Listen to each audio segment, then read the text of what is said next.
I'm Lydia, and I'm 31. During Christmas dinner, I'm thanking my aunt for the wonderful keychain she sent me for my birthday 2 months ago. My aunt stops stirring the gravy, stares at the table in silence, and says calmly, "I bought you a $400,000 apartment. The keychain came as a bonus." The smiles disappear from everyone's faces. One by one, my family members turn white as paper. Where are you watching from today? Drop your location in the comments below and hit that like and subscribe button if you've ever felt like the family outsider. You'll definitely want to stick around for what happened next. Let me back up and tell you how we got here. Picture this: a perfectly set Christmas table, my stepmother's best china, candles flickering, and the scent of her famous honey-glazed ham filling the dining room. Everyone's laughing, passing dishes, playing the perfect family. My dad's carving the turkey with his usual precision. My 19-year-old half-sister Emma is scrolling through her phone even though phones are supposedly banned at dinner. And my stepmother Linda is directing traffic like the general she is. And there's me, sitting in the same spot I've occupied for 15 years since Dad remarried, right next to little Aunt Margaret, who flew in from Phoenix as a surprise. I'm genuinely happy to see her. She's the only person in this family who's ever treated me like I actually belong here. "Aunt Margaret," I say, reaching across the table to squeeze her hand. "Thank you so much for the keychain you sent for my birthday. It's beautiful. I carry it everywhere." I pull it from my purse, a simple silver chain with a small heart charm. Nothing fancy, but coming from her, it meant everything. The room goes quiet. Not the comfortable quiet of people enjoying good food, but the kind of silence that makes your stomach drop. Aunt Margaret's fork hovers halfway to her mouth, her eyes narrowing as she looks around the table. Dad stops carving mid-slice. Linda's smile freezes like it's been painted on. "Keychain?" Aunt Margaret's voice is dangerously calm. She sets down her fork with deliberate precision. "Lydia, sweetheart, what keychain?" That's when I realize something is very, very wrong. The way Emma suddenly sits up straight, the way Linda's hand trembles as she reaches for her wine glass, the way Dad clears his throat like he's about to deliver bad news. But I'm getting ahead of myself again. To understand why this moment feels like a bomb going off, you need to know what my family is really like. And trust me, it's not the Norman Rockwell painting they pretend to be. Growing up as the stepdaughter in this house was like being a permanent guest who'd overstayed their welcome. My mom died when I was 7, and Dad remarried Linda 2 years later. Linda brought her own special brand of subtle cruelty, disguised as concern for my well-being. While Emma got designer clothes for school shopping, I got carefully selected items from the clearance rack. "We want to teach Lydia the value of money," Linda would explain to relatives, as if frugality was a character-building exercise meant only for me. When Emma wanted a car for her 16th birthday, she got a brand new Honda Civic with a bow on top. When I turned 16, Linda suggested I could borrow her old minivan when it wasn't needed for family errands, which turned out to be approximately never. The pattern was always the same. Emma's needs came first, Emma's wants were necessities, and my requests were luxuries we couldn't afford. When I wanted to take art classes, Dad said we needed to prioritize practical skills. When Emma wanted piano lessons, they hired a private instructor who came to the house twice a week. College was where the inequality became impossible to ignore. I spent my senior year of high school working at a movie theater to save money, wrote dozens of scholarship essays, and chose my state school specifically because I could afford the in-state tuition. Emma, on the other hand, applied to 5 private colleges with application fees that cost more than I made in a week at the theater. But here's the thing that really got to me. They acted like this was normal. Like treating their daughters completely differently was just natural family order. When relatives commented on the disparity, Linda would smile sweetly and say, "Each girl has different needs. Lydia is so independent and responsible. Emma needs more guidance." Translation: Lydia can figure it out herself. Emma deserves to be taken care of. The only person who ever called them out on this was Aunt Margaret, my dad's sister. She was the one who sent me graduation gifts, who remembered my birthday every year, who asked about my life like it actually mattered. She never had children of her own, but she treated me like I was precious, which, after growing up in this house, felt revolutionary. When I graduated college with my nursing degree, magna cum laude and debt-free thanks to scholarships and working through school, the family celebration consisted of dinner at Applebee's. When Emma graduated high school with a C+ average, they threw a party that cost more than my car.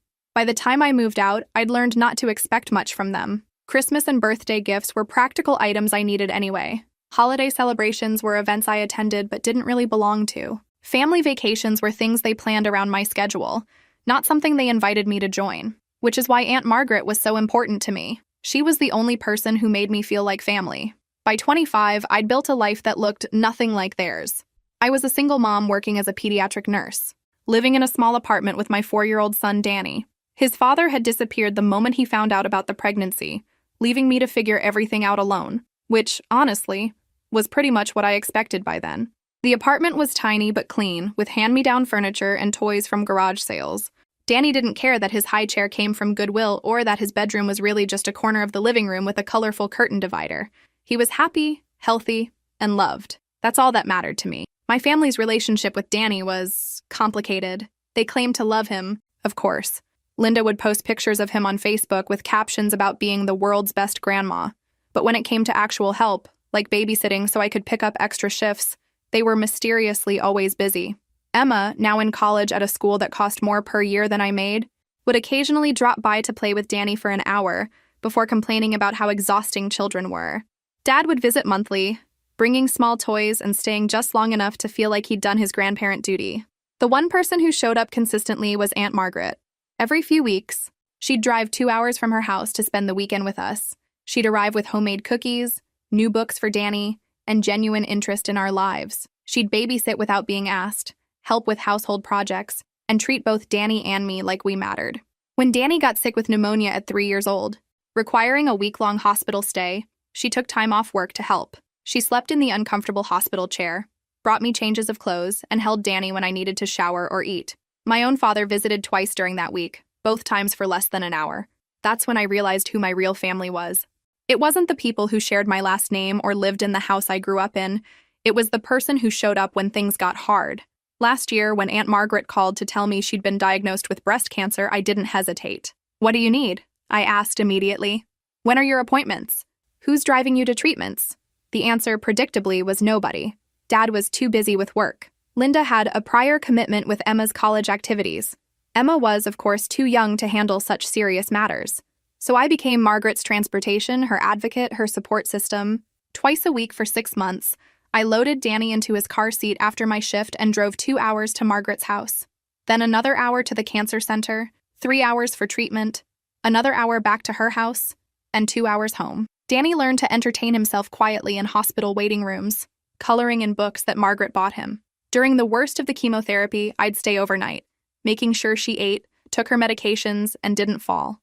Danny would curl up next to her on the couch, his small hand patting her bald head gently. "Aunt Maggie is brave," he'd whisper to me. "Yes, she is." I'd agree.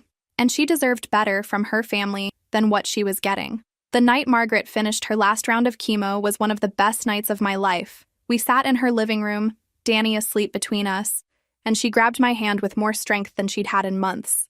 "You saved my life," she said quietly. "Not just medically, though your nursing skills certainly helped. You showed up when everyone else had excuses. You made me feel loved when I felt forgotten." I squeezed her hand back. "Your family, real family. This is what people do for each other." Her eyes filled with tears. "Your father called me twice during the entire 6 months. Twice. Linda sent a card. Emma texted occasionally." She shook her head in disgust. "But you, working full-time, raising a child alone, you found a way to be here every single time I needed you." The anger in her voice was new. Margaret had always been diplomatic about family conflicts, the peacekeeper who smoothed over uncomfortable moments. But cancer, it seemed, had burned away her patience for pretense.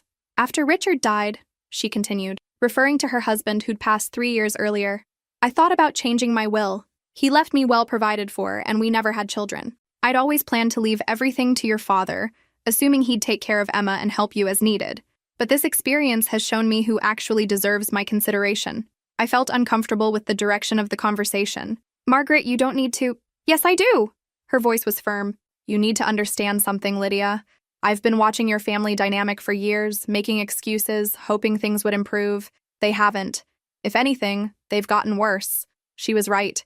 Even during her cancer treatment, when you'd think family would rally together, the patterns remained the same. Dad would call me for updates on Margaret's condition rather than calling her directly. Linda would ask me to relay messages instead of picking up the phone herself. They treated me like a communication service between them and Margaret, rather than recognizing that I was the one actually caring for her. When Margaret's hair started growing back and her energy returned, she began making plans. "I'm going to travel," she announced one afternoon. "All those places Richard and I talked about visiting but never got to. I'm starting with Europe in the spring, 3 months of seeing everything I've always wanted to see. I was thrilled for her. After everything she'd been through, she deserved every moment of joy and adventure she could find. But I was also going to miss her terribly. Margaret was my anchor in the family, the person who reminded me that I was worthy of love and consideration. "Before I go," she said, "I want to do something special for your birthday. 28 is a big year, starting your late 20s. I have plans." My birthday was in October, and Margaret left for her European adventure right after my birthday in late October. She'd beaten cancer, and she was finally living the life she'd dreamed of. Her postcards arrived weekly, filled with stories of art galleries in Paris, beaches in Greece, and pasta in Italy. She sounded happier than I'd ever heard her. 3 days before my birthday, a delivery truck pulled up to my apartment building. I wasn't expecting anything, so I was confused when the driver handed me a clipboard to sign. But there it was, my name and address. A package from Margaret with a European postmark. Inside was a small jewelry box containing a simple silver keychain with a heart charm and a note. "Happy birthday, sweetheart. This is just a little something to hold you over until I get back and give you your real present. All my love, Aunt Margaret." It wasn't much, but knowing she'd thought of me while exploring ancient ruins and famous museums made it perfect. I attached it to my keys immediately and carried it everywhere, just as I'd told the family at Christmas dinner.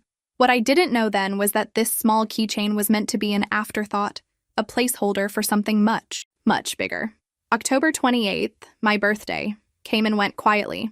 I worked a double shift at the hospital because holiday pay helped with Christmas expenses for Danny. When I got home, exhausted but grateful for the extra money, there was a voicemail from Dad wishing me a happy birthday and apologizing for forgetting to call earlier. Linda had apparently reminded him. Emma sent a text message with cake emojis. No card, no gift, no invitation to dinner. Just acknowledgments that yes, this was indeed the day I was born 28 years ago. It wasn't surprising, but it still stung a little. Danny, at 4, had made me a construction paper card at daycare with handprints and the words, "I love Mommy," spelled out in glittery letters. His gift was worth more than anything they could have bought me anyway. I called Margaret that evening, using the international number she'd given me for emergencies. "I got the keychain," I told her, fingering the silver heart. "It's beautiful. Thank you for thinking of me on your trip." "Oh, sweetheart," her voice was filled with laughter and something else I couldn't identify. "That little thing is nothing. Wait until you see what I really got you. It's going to change your life." I assumed she meant a nice piece of jewelry or maybe something special from one of the countries she was visiting. Margaret was generous, but her gifts were usually thoughtful rather than extravagant.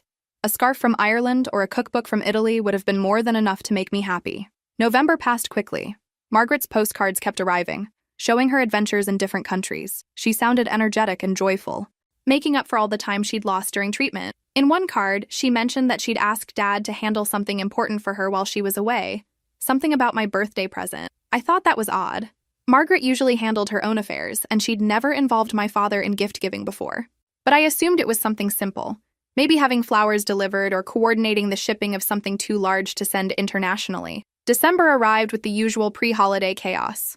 My work schedule intensified as other nurses took vacation time, and I was saving every penny for Danny's Christmas gifts. We'd started our Advent calendar tradition, reading Christmas stories each night and drinking hot chocolate while looking at lights in our neighborhood. During this time, I noticed Emma posting pictures on social media from what looked like a new apartment. The photos showed a beautiful living space with modern furniture, huge windows, and expensive-looking decorations. When I mentioned it to Dad during one of our brief phone calls, he said Emma had gotten a great opportunity to house sit for someone traveling internationally. "Lucky girl," I said, not thinking much about it. Emma always seemed to land in comfortable situations. When she'd needed an internship for college, Linda's friend magically had an opening at her marketing firm. When she needed a summer job, Dad's business partner suddenly needed an assistant. Emma moved through life with invisible hands smoothing her path. Meanwhile, Danny and I were planning our own humble Christmas. We'd made paper snowflakes for decorations and planned to buy a small tree from the lot down the street. I'd saved enough to buy him the Lego set he'd been wanting and a few smaller gifts. It would be a simple Christmas, but it would be filled with love. The invitation to Christmas dinner at Dad and Linda's house came in mid-December, the same generic phone call I got every year. "We're having dinner at 3, Linda informed me. "Margaret is flying back as a surprise. She wanted to spend Christmas with family." My heart jumped. I hadn't seen Margaret since before her trip, and I'd missed her terribly. The thought of having her at Christmas dinner made the whole event worthwhile. Maybe this year would be different. Maybe with Margaret there, I'd actually feel like part of the family instead of a courtesy invitation. I spent extra money I couldn't really afford on a nice dress for dinner and a small gift for everyone. Danny was excited to see his great aunt again and to play with whatever new books she'd inevitably brought him from her travels. I had no idea that Margaret's surprise return was about to expose a betrayal that would shatter my understanding of my family forever. Christmas morning dawned cold and bright. Danny woke up at 6, as children do on Christmas, bouncing on my bed with excitement about Santa's visit. We opened our modest pile of presents by the small tree, and his joy over the Lego set made every extra shift I'd worked worth it. Getting ready for dinner at Dad and Linda's house, I felt oddly hopeful. Margaret's postcards over the past 3 months had been filled with stories of self-discovery and adventure. Maybe her new perspective would bring some positive energy to our family dynamic. Maybe this Christmas would be the turning point I'd been hoping for my entire adult life. Danny looked adorable in his little button-down shirt and tiny khakis, clutching the book about dinosaurs that Santa had brought him. "Will Aunt Maggie have presents from far away?" he asked as we drove to the house where I'd grown up. "I'm sure she'll have wonderful stories," I told him, "and maybe something special, but remember, spending time with her is the real gift." The house was decorated exactly as it had been every year since Linda moved in. White lights, silver and gold ornaments, everything coordinated and perfect. Christmas music played softly in the background, and the dining room table was set with Linda's finest china. Emma was already there, wearing a new designer dress and shoes that probably cost more than my monthly grocery budget. "Lydia!"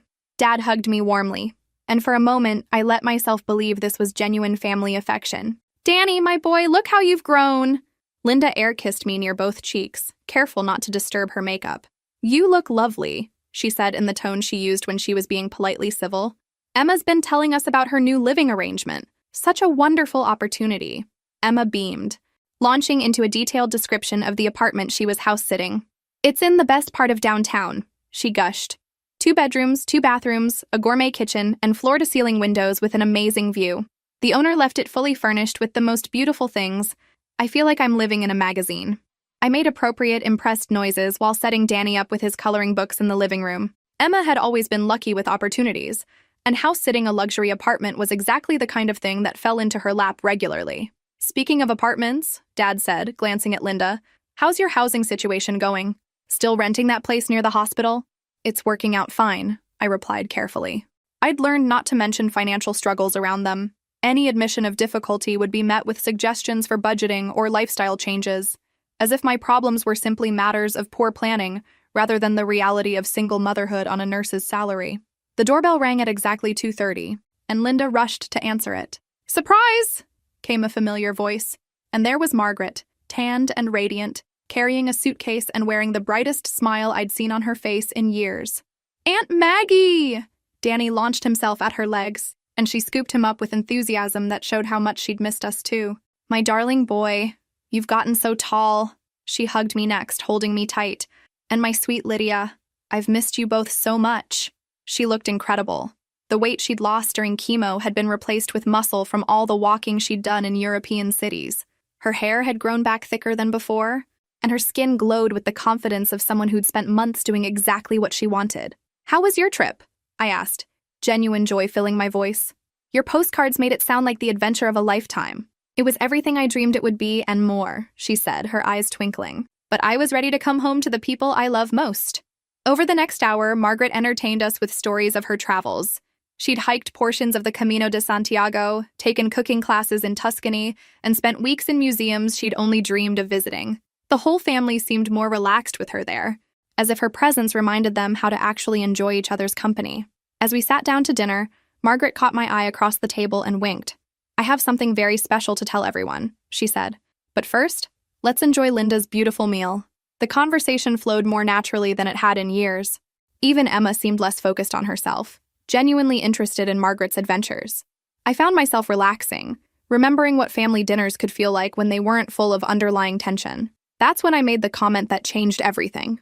Reaching across the table to squeeze Margaret's hand, I said with genuine warmth, "Aunt Margaret, thank you so much for the keychain you sent for my birthday. It's beautiful. I carry it everywhere." The silence that followed was not the comfortable quiet of a family enjoying time together. It was the silence that comes before an explosion, heavy with secrets about to be exposed. And Margaret's expression as she slowly set down her fork told me that this Christmas dinner was about to become unforgettable for all the wrong reasons. The silence stretches for what feels like an eternity. Margaret's fork hovers over her plate, her eyes moving slowly from my face to Dad's, then to Linda's, then to Emma's. You know that moment in movies when the music stops and you hear every small sound amplified? The ticking of the grandfather clock, someone's nervous breathing, the soft clink of ice settling in water glasses. Keychain, Margaret repeats slowly, like she's testing the word. Lydia, sweetheart, what keychain are you talking about? I pull it from my purse, holding up the simple silver chain with the small heart charm. This one. You sent it for my birthday with that sweet note about it being something to hold me over until you got back. Margaret stares at the keychain like it's a snake that might bite her. Then she looks around the table again, and I watch her face change. The warm, travel glow expression hardens into something I've never seen before. Pure, cold fury. I didn't send you a keychain, she says quietly. I bought you a $400,000 apartment. The words hit the table like a physical blow. Emma's phone clatters onto her plate. Linda's wine glass slips from her fingers, red wine spreading across the white tablecloth like blood. Dad's face goes through several colors before settling on gray. And me? I just sit there, blinking stupidly, because surely I misheard. Surely my 70-year-old aunt didn't just say she bought me an apartment worth more than I'll make in 10 years. Surely this is some kind of European humor I don't understand. I'm sorry, what? I managed to say. Margaret's voice is deadly calm. Before I left for Europe, I called your father. I told him I wanted to do something special for your birthday. Something big. You'd spent 6 months taking care of me during the worst period of my life, driving 4 hours round trip twice a week, staying overnight when I was too weak to be alone, bringing Danny to chemo appointments because you couldn't afford a babysitter. She's looking directly at Dad now, and he's shrinking in his chair like a scolded child. I told him I'd found a beautiful apartment downtown. 2 bedrooms. Perfect for you and Danny. Safe neighborhood, good schools, close to the hospital where you work. I put down the full purchase price and had the deed transferred to your name. My brain is struggling to process this information. An apartment. A real apartment. With my name on the deed. But Emma said she was house-sitting. House-sitting. Margaret's laugh is bitter. Emma, sweetheart, whose apartment have you been living in for the past 2 months? Emma's face crumbles. She looks at Linda with pure panic, like a child who's been caught lying about breaking something valuable. Mom, you promised me. What exactly did she promise you? Margaret asks, and her voice could freeze fire. The floodgates open.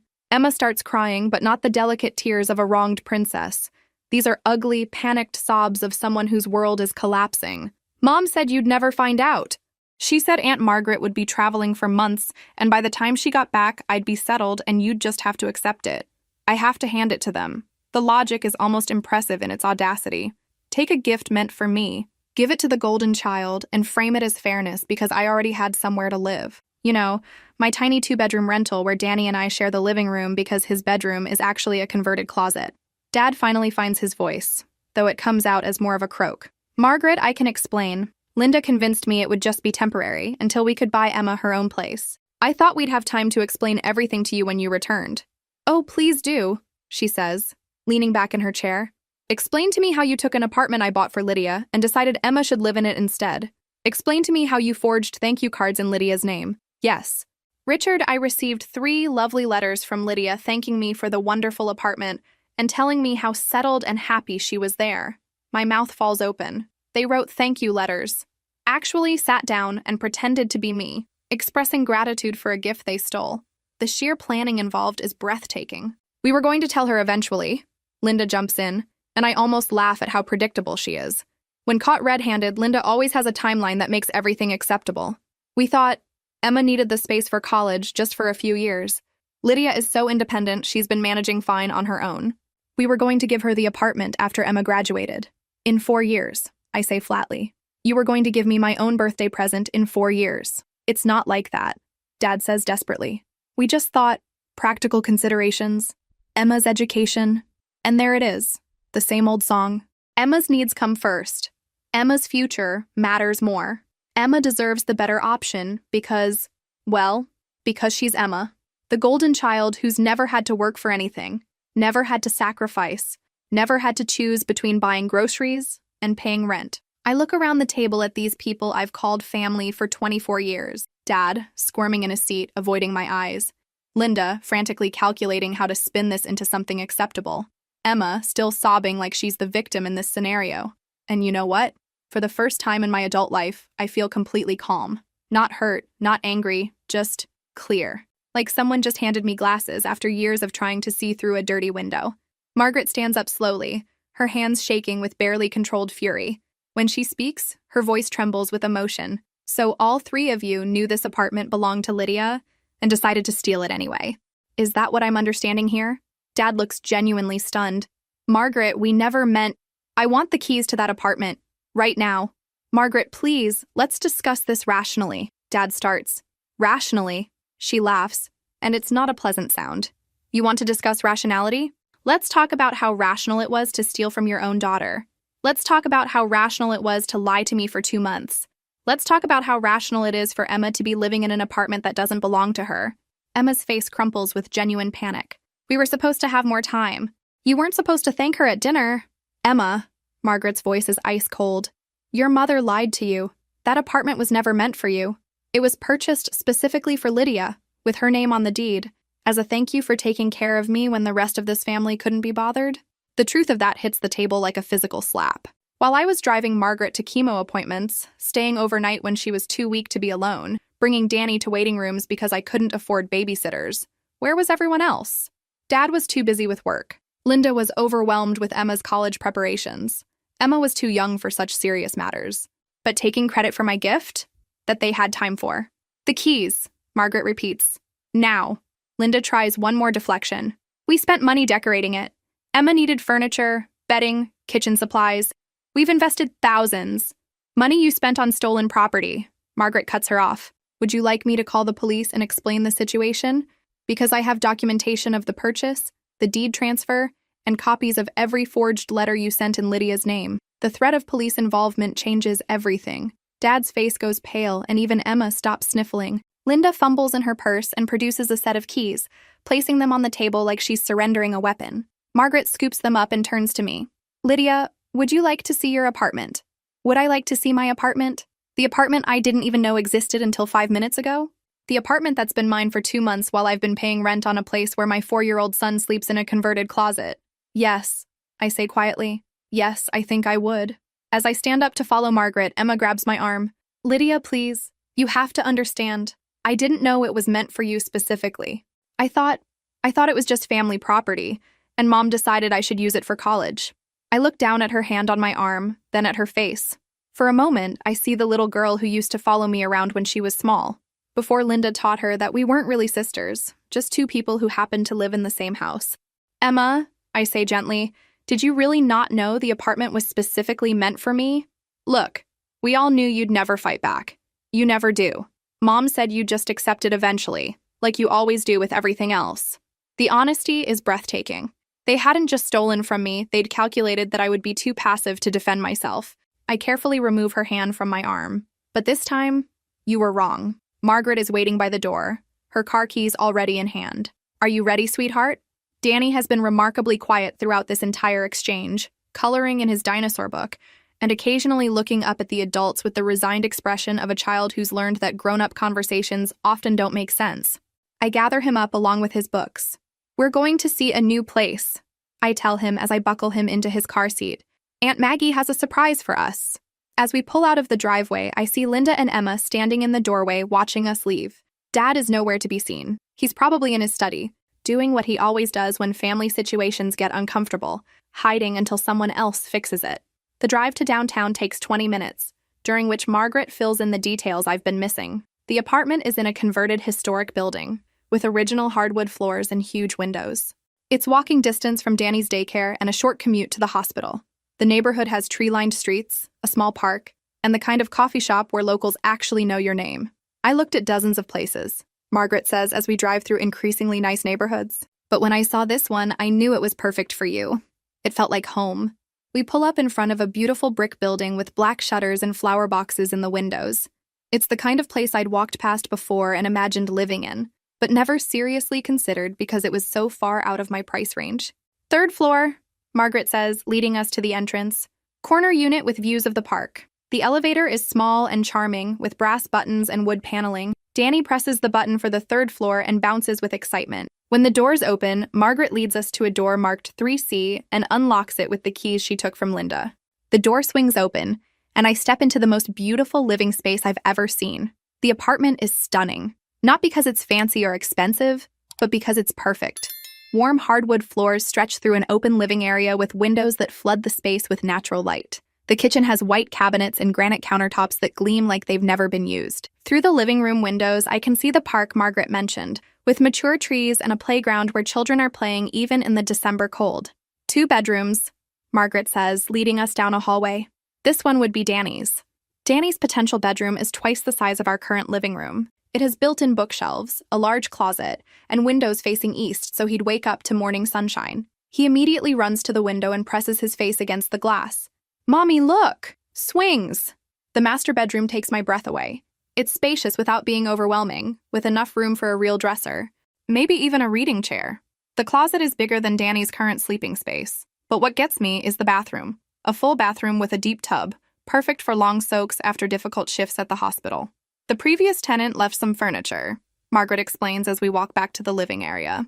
Basic pieces that I thought you might want to keep. That's when I notice that the apartment isn't empty. There's a sectional sofa in soft gray fabric, a coffee table that looks like real wood, and a dining set that could actually seat 6 people.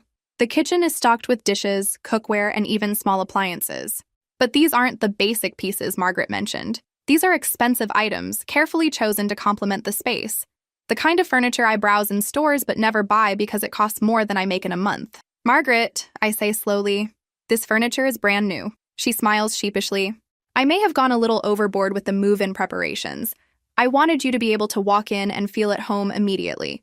I sink onto the sofa, and it's exactly as comfortable as it looks. Danny climbs up beside me, already claiming his spot. "Is this our new house, Mommy?" I think it might be," I tell him, though I'm still struggling to believe this is real. My phone rings, jarring me back to reality. Dad's name appears on the screen, and Margaret nods at me to answer it. "Lydia, where are you?" His voice is tight with stress. "We need to talk about this situation." "What situation is that, Dad?" "You know what I mean." "The apartment thing. We can work this out. Maybe Emma can stay there just until the end of the semester. Then we'll transition." I look around the beautiful living room, at Danny already arranging his dinosaur figures on the coffee table, at Margaret watching me with encouraging eyes. "No? What do you mean? No? I mean, no, Emma can't stay here until the end of the semester. No, there won't be a transition period. No, we can't work this out. This apartment belongs to me. It's been mine for 2 months while I've been paying rent somewhere else because you decided your daughter deserved my gift more than I did. Lydia, be reasonable.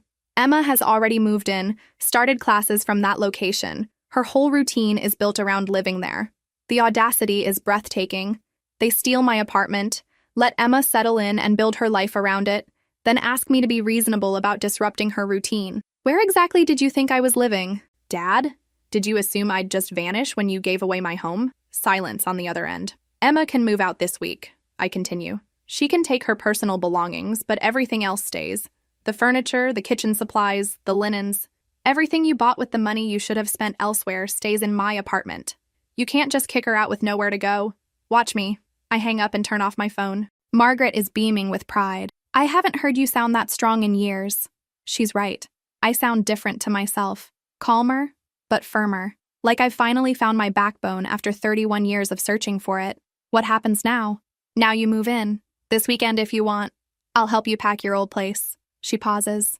"And Lydia, they're going to keep calling, keep making demands, keep trying to guilt you into backing down. Don't let them." "I won't," I say, and I actually believe myself. Danny has discovered the refrigerator, which is fully stocked with groceries. "Mommy, there's ice cream in here." Of course there is. Margaret planned everything, down to stocking the freezer with a 4-year-old's favorite treats. As Danny chatters about the ice cream flavors he's discovered, my phone starts buzzing with text messages. Linda, Emma, even my father's business partner who's never contacted me directly before. I don't read them. Instead, I walk to the large living room windows and look out at the park where children are playing, at the tree-lined streets where people are walking dogs and carrying coffee cups, at the neighborhood where my son and I are going to build a real life. For the first time in years, I'm exactly where I belong. Moving in takes exactly 1 weekend. Turns out, when you don't own much furniture, relocation is surprisingly simple. Our old apartment looked even smaller and more depressing when viewed through the lens of where we were going. The contrast was almost comical, like comparing a closet to a palace. Danny adapted to the change with the resilience that small children possess, treating the move like an adventure rather than an upheaval. He'd run from room to room in the new apartment, claiming spaces and announcing his plans. "This is where my dinosaurs will live," he declared about the built-in shelves in his bedroom. "This is where I'll eat my cereal," he announced about the breakfast bar in the kitchen. Margaret helped with everything, from packing boxes to setting up utilities in my name. She'd thought of details I wouldn't have considered, registering Danny for the school district, finding a pediatrician in the neighborhood, even locating the nearest grocery store and dry cleaner. "You don't have to do all this," I told her as she organized kitchen cabinets with military precision. "Yes, I do," she replied firmly. "Your family stole 2 months of your life in this place. I'm trying to make up for lost time." The calls from Dad, Linda, and Emma continued relentlessly, voice messages that progressed from apologetic to demanding to downright hostile. I'd listened to the first few, but they all followed the same pattern: acknowledgement that mistakes were made, followed by explanations of why Emma's needs should still take priority, ending with accusations that I was being selfish and unreasonable. I stopped listening after the 5th one. On Wednesday evening, a week after we'd moved in, Dad showed up at my door. Not called ahead, not texted to ask if it was convenient, just appeared in my hallway like he had a right to be there. "We need to talk," he said when I opened the door. "No, we don't." I started to close the door, but he put his hand against it. "Lydia, please. 5 minutes." Against my better judgment, I let him in. Danny was already in his pajamas, watching cartoons on the television that came with the apartment, a flat screen larger than our entire kitchen in the old place. "Nice place," Dad said, looking around with the expression of someone trying to calculate square footage and monthly costs. "Really nice. But here's the thing, sweetheart. Emma is struggling." And there it was. The same old playbook. When logical arguments failed, appeal to my emotional guilt about Emma's well-being. I'd heard this song before, though usually it was about her needing help with homework, or requiring a ride somewhere, or facing some social drama that required the entire family to rearrange their schedules. Struggling how? I asked, genuinely curious about what crisis they'd manufactured this time. She's living in a dorm room the size of a shoebox, sharing a bathroom with 20 other girls. The cafeteria food is making her sick. She can't concentrate on her studies because the conditions are so awful. I blinked at him. "You mean she's living like a normal college student? It's not the same thing." "Why isn't it the same thing, Dad?" He fumbled for an answer that wouldn't sound completely hypocritical. "She's not used to those conditions. She's never had to live that way before." "And whose fault is that?" The question came out sharper than I intended, but I wasn't sorry for it. Who made the decision that Emma should never have to experience discomfort or inconvenience? Who created a 20-year-old woman who falls apart when faced with standard college living conditions? "We just want what's best for her." "What about what's best for me?" The words hung in the air between us. "When exactly did you want what was best for me, Dad?" His face flushed red. "That's not fair. We've always cared about your well-being." "Really? When I was 16 and needed a car to get to my job, where was your concern for my well-being? When I was working double shifts to pay for college while Emma got her tuition handed to her, where was your concern then? When I was a single mother struggling to pay rent while taking care of your sister during cancer treatments, where exactly was your concern for what was best for me? Those situations were different." "How?" "You've always been more independent, more capable. Emma needs more support." And there it was. The fundamental truth of my family dynamic, spoken out loud for the first time. Emma needed support because she was delicate and precious. I didn't need support because I was strong and capable. Emma deserved help because she struggled with normal life challenges. I deserved to struggle alone because I could handle it. The twisted logic had shaped my entire life. Every time I'd succeeded despite lack of support, it proved I didn't need help. Every time Emma failed despite massive advantages, it proved she needed more assistance. "Dad," I said quietly, "I need you to leave now." "Lydia, come on. Can't we work something out? Maybe Emma could just use the second bedroom when she needs to study, or stay here on weekends when the dorm is too loud." "Get out. Don't be unreasonable. Get out!" The volume of my own voice surprised me. Danny looked up from his cartoons, eyes wide. I rarely raised my voice, and never at family members. Dad stared at me like I'd slapped him. "I don't know what's happened to you, but this isn't the daughter I raised." "You're absolutely right," I said, walking to the door and opening it. "The daughter you raised would have handed over the keys to Emma by now. She would have moved back into a studio apartment and apologized for causing trouble. She would have spent the next 4 years paying rent while Emma lived in the home that was supposed to be hers. He stood there for a moment, looking like he wanted to argue further, but something in my expression must have convinced him I was serious. "This isn't over," he said as he stepped into the hallway. "Yes, Dad," I replied calmly. "It is." I closed the door and engaged both locks. Through the peephole, I watched him stand there for several minutes, probably debating whether to knock again. Eventually, he gave up and walked away. Danny looked up from his cartoons. Was Grandpa angry? Grandpa was confused, I told him honestly. Sometimes grown-ups get confused when things don't go the way they expected. Are we in trouble? I sat down beside him on our beautiful sectional sofa, in our light-filled apartment, in the neighborhood where we belonged. No, baby, we're not in trouble.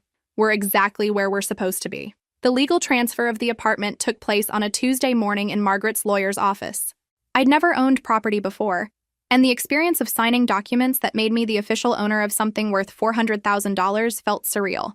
Margaret had insisted on making everything legally bulletproof, ensuring that no one could ever again question my right to live there. "Congratulations," the lawyer said, handing me a thick folder containing deeds, insurance documents, and maintenance agreements. "You're officially a property owner." Property owner. At 31, after years of renting cramped apartments and worrying about lease renewals, I owned a home. Not just any home, but a beautiful one in a neighborhood where children played safely in parks and neighbors knew each other's names. The financial relief was immediate and overwhelming. Without rent payments, my nursing salary stretched to cover not just necessities, but small luxuries I'd never been able to afford. Danny's daycare costs became manageable instead of crushing. I could buy groceries without calculating every item. For the first time in years, I wasn't living paycheck to paycheck. Emma's adjustment to college dormitory life was, according to my sources, not going smoothly. My cousin Sarah, who worked at the university, reported that Emma had been to the housing office multiple times requesting room transfers. She'd complained about noise levels, bathroom cleanliness, and roommate conflicts. The girl who'd lived in luxury her entire life was discovering what most college students considered normal living conditions. According to Sarah, Emma had also approached the financial aid office, asking about additional housing allowances. When told that her family's income level made her ineligible for need-based assistance, Emma had apparently broken down crying to the housing counselor. "I was supposed to have my own apartment," she'd sobbed. "This isn't how it was supposed to work out." The irony wasn't lost on me. For 20 years, Emma had been shielded from any discomfort or inconvenience. Now, faced with the reality of shared bathrooms and cafeteria food, she was genuinely shocked that money couldn't immediately solve her problems. Meanwhile, my text messages had become increasingly hostile. Emma's friends had apparently convinced her that I was being unreasonable and selfish. Her messages ranged from pleading, "I just need somewhere quiet to study for finals," to accusatory, "You're ruining my college experience because you're jealous," to downright nasty, "Everyone thinks you're a terrible sister." I screenshot the worst ones and saved them in a folder labeled Evidence without responding to any of them. Margaret had warned me that Emma would escalate before she accepted the new reality. The escalation came on a Thursday evening when Emma showed up at my apartment building, crying dramatically in the lobby until Mrs. Parker from the first floor let her in. She knocked on my door with the kind of persistent, demanding rhythm that suggested she wouldn't give up easily. "Lydia, I know you're in there. We need to talk." I opened the door but didn't invite her in. Emma looked terrible. Not the carefully styled perfection she usually maintained, but genuinely disheveled. Her hair was unwashed, her clothes wrinkled, and she had dark circles under her eyes. "You have to help me," she said immediately. "I can't live like this anymore. The dorm is horrible. My roommate snores, the bathrooms are disgusting, and I can't concentrate on anything. My grades are suffering. I'm sorry you're having a difficult time," I said honestly. "College dormitories can be challenging to adjust to. You don't understand. I never signed up for this. When I chose this university, I thought I'd be living in the downtown apartment. I planned my whole college experience around having my own space, my own kitchen, my own bathroom, and there it was." Emma genuinely believed she'd been promised something that was never hers to begin with. In her mind, the apartment had always been intended for her use, and my claiming it was somehow theft. "Emma," I said gently, "that apartment was never promised to you. It was my birthday gift from Aunt Margaret. You were living there illegally." "It wasn't illegal. Mom and Dad said I could live there. Mom and Dad don't own that apartment. They never owned that apartment. They had no right to offer it to you." Her face crumpled into fresh tears. "But what am I supposed to do now? I can't live in the dorms for 4 more years. I'll go crazy." "You'll adapt," I said simply. "Millions of students live in dormitories. Most of them survive the experience just fine. Most of them weren't raised like I was. The honesty of that statement was startling. Emma was acknowledging, perhaps for the first time, that she'd been raised with privileges that most people don't have, that she'd been sheltered from normal inconveniences and challenges that other young adults face regularly. You're right, I agreed. Most students weren't raised to believe they deserve luxury housing as a basic right. Most students work part-time jobs to help pay for college. Most students share bathrooms and eat cafeteria food and study in libraries because their living spaces are too small or too noisy. Are you saying I should get a job? The question came out with such genuine confusion that I almost laughed. Here was a 20-year-old college student asking if she should get a job like it was a completely foreign concept. Emma, how do you think I paid for college? That's different. You always worked. I was focused on my studies. What's your GPA? I asked. She looked uncomfortable. It's not about grades. It's about the full college experience, social development, networking opportunities. In other words, she'd been coasting academically while living in an apartment she didn't deserve, funded by money that should have gone elsewhere. The full college experience she was worried about losing was actually the life she'd stolen from me. I'm not going to help you, Emma, I said finally. You have housing. You have meal plans. You have everything you need to succeed in college if you choose to apply yourself. What about what Dad said? About working something out where I could stay here sometimes? Dad doesn't make decisions about my home. Fine, she snapped, the tears drying up as anger took over. Keep your precious apartment, but don't expect me to forgive you for this. Don't expect me to ever speak to you again after college. I don't, I said honestly. I don't expect anything from you anymore, Emma. And that's actually quite liberating. I closed the door gently but firmly, leaving her standing in the hallway. Through the peephole, I watched her pound on the door a few more times before giving up and leaving. Later that evening, Dad called. His voice was tighter and more frustrated than I'd ever heard it. Emma came home crying tonight. She says you were cruel to her. I was honest with her. She's just a kid. Lydia, she's struggling with a major life change. She's 20 years old, Dad. When I was 20, I was working full-time while going to school full-time and raising Danny on my own.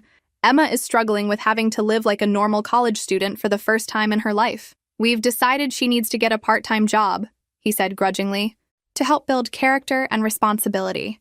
I nearly dropped the phone. After 20 years of protecting Emma from any kind of work or responsibility, they were finally going to make her get a job, because she could no longer live in stolen luxury. That sounds like a good decision, I said carefully. But she shouldn't have to work while living in substandard conditions. If she could just use the apartment on weekends. Dad, stop. What? Stop trying to negotiate. Stop trying to find compromises. Stop acting like Emma's comfort is more important than basic honesty and fairness. The apartment is mine. It will always be mine. Emma will never live here, not even on weekends, not even during finals, not even in emergency situations. You're being unreasonable. I'm being clear. There's a difference. The silence stretched long enough that I wondered if he'd hung up. Finally, he sighed deeply. I don't know what's happened to our family. What happened? I said quietly. Is that someone finally pointed out that we've never actually been a family. We've been a hierarchy with Emma at the top, you and Linda in the middle, and me at the bottom. The only difference now is that I'm not participating anymore. I hung up before he could respond. Months later, I'm sitting in the breakfast nook of my apartment, drinking coffee and watching Danny build elaborate Lego cities on the dining room table that actually has enough space for his projects. Morning sunlight streams through windows that face east, just as Margaret promised, and I can hear children playing in the park across the street. My life has settled into a rhythm I never thought possible. Work doesn't feel crushing when I'm not constantly worried about money. Danny thrives in his new school, where teachers know his name and parents invite him to birthday parties. Our evenings are peaceful instead of stressful, filled with homework at the kitchen table and bedtime stories in his beautiful bedroom. The financial transformation has been remarkable. Without rent payments, I've been able to build a savings account for the first time in my adult life. I bought Danny new clothes that actually fit instead of hand-me-downs from older cousins. I can afford to take him to movies and museums without calculating whether we'll have enough money for groceries afterward. But the emotional transformation has been even more profound. I'm calmer, more confident, more present. When colleagues at the hospital comment on how different I seem, I tell them I finally learned the difference between being independent and being abandoned. The family situation has reached a predictable equilibrium. Emma did eventually get a part-time job at a coffee shop near campus, though according to my cousin Sarah, she complains constantly about having to work weekends and deal with difficult customers. Her grades improved slightly once she was forced to develop actual study habits, but she still maintains that her college experience has been ruined by having to live like a normal student. Dad and Linda have apparently told extended family members that I'm going through a difficult phase and that they're giving me space to work through my issues. The narrative allows them to maintain their image as reasonable parents dealing with an unreasonable daughter. I don't bother correcting anyone's assumptions anymore. Margaret and I have grown even closer, bonded by the shared experience of my family's betrayal. She splits her time between traveling and spoiling Danny, who now calls her his adventure grandma, because she brings him treasures from every trip. Last month, she took us both to Disney World for a long weekend, Danny's first real vacation. The text messages from Emma eventually stopped, probably because I never responded to any of them. Dad still calls occasionally, usually when there's some family event he thinks I should attend, for Danny's sake. I decline politely but firmly. Danny has plenty of family in Margaret, plenty of friends at school, and plenty of love at home. He doesn't need exposure to people who view his mother as disposable. The most surprising development has been my relationship with my extended family. Cousins and aunts who had always seemed distant have reached out after hearing Margaret's version of events. Apparently, my immediate family's treatment of me has been obvious to outsiders for years, but no one felt comfortable commenting on it directly. We always wondered why you seemed so careful around them, my cousin Rachel told me during a recent phone call, like you were afraid of taking up too much space or asking for too much attention, because that's exactly what I was doing. I'd spent 31 years trying to prove I deserved to exist in my own family, moderating my needs, minimizing my presence, making myself small enough to fit into the leftover spaces of their attention. Not anymore. This morning's mail brought a wedding invitation from a college friend, and for the first time in years, I can afford to buy a nice gift and travel to celebrate with her. Tonight, Danny and I are going to the Children's Theater downtown, something we've never been able to afford before. This weekend, we're hosting Margaret for dinner in our beautiful dining room using the good dishes that came with the apartment. These aren't dramatic victories or life-changing moments. They're just normal experiences of a stable, comfortable life. But after years of struggle and uncertainty, normal feels revolutionary. My phone buzzes with a text from an unknown number, and for a moment, my old anxiety kicks in. But it's not Emma or Dad or Linda with another demand or guilt trip. It's a colleague from work, asking if I want to join a group of nurses going out for dinner next week. Yes, I text back immediately. I'd love to join you. I can afford dinner out with friends now. I have reliable babysitting because Mrs. Parker downstairs adores Danny and enjoys earning extra money watching him occasionally. I have the emotional energy for social relationships because I'm not constantly managing family drama or financial stress. Looking back, I realized that what happened at Christmas dinner wasn't really about the apartment, though the apartment changed everything. It was about finally seeing my family clearly, without the fog of obligation and hope that had clouded my vision for decades. They didn't stop loving me. They never started. But Margaret did. Danny does. My real friends do. And most importantly, I've finally learned to love myself enough to demand better treatment. The apartment was a gift, but the life I've built here, that's something I earned. As I finish my coffee and get ready for another day at a job I enjoy, in a home I love, with a child who feels secure and happy, I think about that moment at the Christmas table when the truth exploded like a bomb in the middle of Linda's perfect dinner. The best part wasn't watching their faces when they realized they'd been caught. The best part was watching my own reflection in the dining room mirror and seeing a woman who finally knew exactly what she was worth. If this story resonated with you, make sure to like and subscribe for more stories about finding your strength when family lets you down. Have you ever had to choose between keeping the peace and standing up for yourself? I'd love to hear your thoughts in the comments below.